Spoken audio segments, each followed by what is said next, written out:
Guys, কেমন আছো? আশা করি ভালো আছো। তো আজকে ভালো রোদ উঠেছে।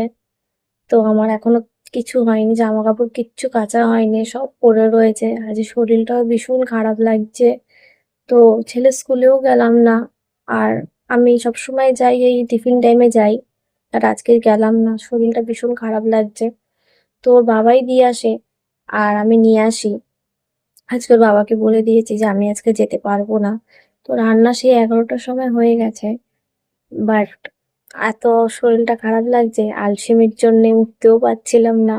তো 12:30 বেজে গেছে, এত বেলা হয়ে যাচ্ছে, জামা কাপড়ও কাচতে হবে। আস্তে আস্তে দিন তো চলে যাচ্ছে। তাই দেখে তো মনেই হচ্ছে যে কি অবস্থা, একদম রুগী রুগী মতন লাগছে। আর কিছু করার নেই, আমাদের বউদের জীবনটাই এরকম। কিচ্ছু করার নেই, যতই শরীর খারাপ হোক, যতই কষ্ট হোক, রান্না বান্না সব টাইম টু টাইম করতে হবে। এটাই আমাদের নিয়ম, এটাই আমাদের রুটিন। হয়তো সবার ক্ষেত্রেই, আমার ক্ষেত্রে তো নয়, সবার ক্ষেত্রেই এটা। তো কিছু করার নেই।